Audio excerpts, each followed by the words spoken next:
बिहार में जल्द ही विधानसभा के चुनाव होने जा रहे हैं। सभी दल के लोग तैयारी में जुटे हुए हैं, पर ना तो इंडिया गठबंधन में और न एनडीए गठबंधन में सीटों का बंटवारा हुआ है। तमाम दल के लोग ज्यादा से ज्यादा सीटों पर चुनाव लड़ना चाहते हैं। देखिए, महागठबंधन की बात करें तो RJD, Congress, VIP, CPI, CPIML और सीपीएम, यानी 6 दलों का मिलकर बिहार में महागठबंधन है। और गठबंधन के अंदर लगातार ये चर्चाएं हो रही है कि सीटों का बंटवारा जल्द से जल्द हो जाए। जब पिछली बार महागठबंधन की बैठक होती है, उस दौरान तेजस्वी यादव निर्देश देते हैं कि आप लोग सीट चिन्हित कीजिए और लिस्ट सौंप दीजिए।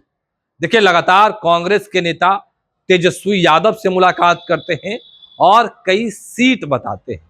उसके बाद जो डी राजा है वो तेजस्वी यादव से मुलाकात करने पहुंचते हैं और लगभग 2 दर्जन सीट है वो तेजस्वी यादव को बताते हैं और लिस्ट सौंप देते हैं। और अब चर्चा तेज हो गई है कि बिहार में कांग्रेस 90 सीटों पर चुनाव लड़ना चाहती है। कांग्रेस को बिहार में 90 सीट चाहिए। देखिए, कांग्रेस में तैयारी पूरी कर ली है। कांग्रेस 3 जो कैटेगरी है वो बनाई है। कैटेगरी ए, बी और सी। कैटेगरी ए में 50 सीट रखा गया है, कैटेगरी बी में 18 सीट, कैटेगरी सी में भी 18 सीट, 4 और जो अन्य सीट है उस पर भी कांग्रेस की नजर है।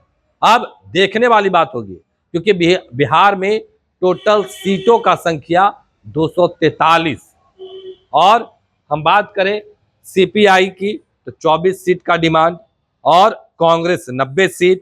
सीपीआईएमएल जो कि भाकपा सीपीआईएमएल के विधायक है महबूब आलम, उनका कहना है कि हम लोग 45 सीटों का चिन्हित किए हैं और 45 सीटों पर तैयारी कर रहे हैं। टोटल मान ले तो जो जिस तरीके से तमाम लोग अपनी अपनी मांगों को रख रहे हैं तो टोटल 159 सीट। बिहार में 243 सीट है।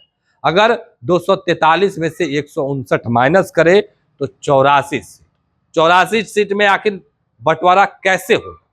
कितने सीटों पर आरजेडी के नेता चुनाव लड़ेंगे, कितने सीट पर मुकेश सहनी लड़ेंगे और कितने सीट पर सीपीएम के नेता चुनाव लड़ेंगे?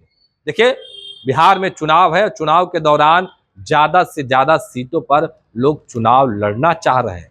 सभी दल के लोग चाहते हैं कि उनकी पार्टी को ज्यादा से ज्यादा सीट दिया जाए, पर इन दिनों बिहार कांग्रेस के प्रभारी का तेवर टाइट है। यानी जो कृष्ण लवरू है वो लगातार अपने नेताओं के साथ बैठक कर रहे हैं, उनको निर्देश दे रहे हैं कि आप क्षेत्र में रहिए, तमाम चीजों को देखिए, सीट के लिए या टिकट के लिए पटना में मत भटकिए।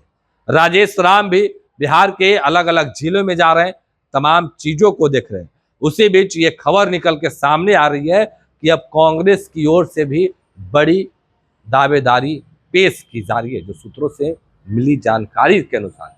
अब देखने वाली बात होती है, क्योंकि जिस तरीके से सीटों का डिमांड हो रहा है, क्या महागठबंधन में पेच फंसेगा? हालांकि कांग्रेस के लोगों ने पहले ही कह दिया है कि चुनाव जीत करके आएंगे, उसके बाद डिसाइड होगा कि बिहार के मुख्यमंत्री कौन होंगे। एक और कांग्रेस का तेवर टाइट है, वहीं दूसरी ओर तेजस्वी यादव के जो नेता हैं यानी आरजेडी के जो कार्यकर्ता हैं, उन लोगों का कहना है कि 25 से 30 तेजस्वी होंगे मुख्यमंत्री।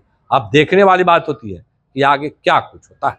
फिलहाल के लिए इतना ही। आप बने रहे फर्स्ट बिहार झारखंड के साथ। धन्यवाद।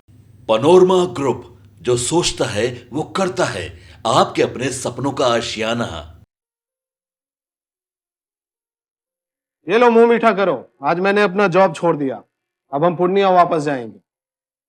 जॉब छोड़ दिया है? मतलब ये घर कैसे चलेगा? हम करेंगे क्या? और माँ बाबूजी क्या बोलेंगे? इसलिए मैं एक और मिठाई का डब्बा लाया। अपने बिजनेस के लिए लोन अप्रूव हो गया। अरे लोन अप्रूव हो गया वो तो ठीक है, लेकिन पूर्णिया में हम रहेंगे कहाँ? अपना घर भी तो नहीं है वहां। इसलिए तो एक और मिठाई का डब्बा अलग से लाया हूं।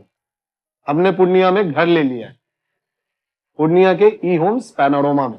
पूर्णिया में पैनोरमा ग्रुप लेकर आए हैं ई होम्स पैनोरमा। बड़ा घर, आलीशान जिंदगी और अत्याधुनिक सुविधाओं के संग। अरे अरे, अब क्यों मुंह मीठा करवा रही हो? क्योंकि हम घर वापसी जो कर रहे हैं। घर वापसी की खुशी पूर्णिया में ई होम्स पैनोरमा के संग।